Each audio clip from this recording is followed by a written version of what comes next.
آج کی کہانی کا نام رات کی تاریخی۔ رات کی تاریخی میں سناٹا گلیوں میں پھیل چکا تھا۔ ہر دروازہ بند، ہر کھڑکی اندھیرے میں چھپی ہوئی تھی۔ بستی کے لوگوں نے برسوں پہلے اس گلی کو چھوڑا، وہی گلی جہاں چیخیں آتی، لوگ واپس نہ آتے۔ رام دین بڑھیا نے کہا، وہاں کبھی ایک قتل ہوا، قاتل پکڑا نہ گیا، قانون بھی خاموش ہو کر رہ گیا۔ تب سے وہ گلی ایک لعنت بن گئی۔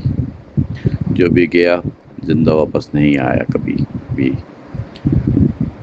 رامیش اور فرقان دو دوست، جوان سدھی دلیر لڑکے تھے۔ انہوں نے فیصلہ کیا کالی گلی کا راز کھولیں گے۔ رات 12 بجے دونوں ٹارچ جیب میں رکھی، ان کے قدموں کی چپ گلی میں گونجنے لگی۔ دونوں کے دل زور زور سے دھڑکنے لگے تھے۔ گلی میں داخل ہوتے ہی ایک ٹھنڈی لہر چلی۔ ایسا لگا جہاں کوئی سایہ ان کے پیچھے تھا۔ پلٹ کر دیکھا مگر وہاں کوئی نہ تھا۔ ٹارچ کی روشنی کمزور ہو گئی، جیسے کوئی چھپ رہا ہے۔ گاڑی نے 12 بجا دیے۔ ایک پرانا دروازے کے پیچھے اندھیرا، سانسوں کی بھاری آواز آئی۔ فرقان نے قدم بڑھایا۔ رام دین نے سختی سے روکا۔ واپس چلو، یہ جگہ منحوس ہے، رام دین نے کہا۔ فرقان نے نہ سنا۔ دروازہ کھول کر اندر چلا گیا۔ اندر ایک کمرہ تھا۔ دیواریں خون سے تر تھیں، دیواروں پر ناخنوں کے نشان، فرش پر ہڈیوں کا ڈھیر۔ میز پر ایک تصویر پڑی تھی، ایک خوبصورت لڑکی کی آنکھوں میں روشنی، جیسے زندہ نگاہیں ہوں۔ اچانک کمرے کی بتی جھٹکے سے جل اٹھی تھی۔ روشنی میں کمرہ اور زیادہ خوفناک محسوس ہونے لگا۔ ایک سایہ دیوار سے نکل کر فرقان کے قریب آیا۔ فرقان پیچھے ہٹنا چاہا مگر اس کا جسم منجمد تھا۔ سایہ آہستہ آہستہ فرقان کے چہرے کے پاس آیا۔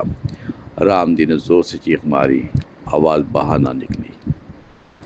فرقان زمین پر گر گیا جیسے جان نکل چکی ہو۔ آنکھیں کھلی تھیں، چہرے پر خوف جمی تھی۔ رام دین نے اسے ہلایا، ہاتھ خون آلود ہو گیا۔ اب سایہ رام دین کی طرف آہستہ آہستہ بڑھا۔ رام دین نے دروازے کی طرف توڑنے کی کوشش کی۔ دروازہ بند ہو چکا تھا۔ کمرے میں اندھیرا چھایا۔ بس ہنسی کی آواز آئی، جسے لڑکی کسی کونے میں، تم نے تصویر دیکھی؟ اب واپس جانا ممکن نہیں۔ آواز دیواروں سے ٹکرا کر گونجی۔ سر لے جمے۔ رام جی نے کلمہ پڑھا، آنکھیں بند کر لی۔ آنکھیں کھلی تو قبرستان میں اکیلا لیٹا تھا۔ فرقان غائب، صرف قبر اور اس پر خطبہ، فرقان والیامین، وفات آج رات 12 بجے۔ رام جی نے چیخ ماری، لیکن قبرستان میں خاموشی چھا گئی۔ اگلے دن گاؤں والوں نے دیکھا رام دین پاگل ہو چکا۔ وہ ہر وقت یہی کہہ رہا تھا، تصویر مت دیکھو، مت دیکھو۔ گاؤں والوں نے کالی گلی کو ہمیشہ کے لیے بند کر دیا، مگر رات کو چیخیں اب بھی آتی ہیں، کوئی سنتا نہیں۔ کہتے ہیں کہ وہ لڑکی آج بھی تصویر میں قید ہے، جو بھی غور سے دیکھے وہ واپس نہیں آ پاتا۔ کالی گلی میں وقت تھم جاتا ہے، سانسیں رک جاتی ہیں۔ فرقان کی ماں روز قبر پر آ کے خاموش بیٹھتی ہے۔ ایک دن کسی نے قبر پر وہ تصویر دیکھی۔ تصویر کی آنکھیں ہلتی ہوئی دیکھی جیسے زندہ ہو۔ ماں نے جلانے کی کوشش کی، شعلے خود ہی بجھ گئے۔ اب کوئی بھی کالی گلی کا راز کھولنے نہیں جاتا، بس ہنسی کی بات باقی ہے رات کی خاموشی میں۔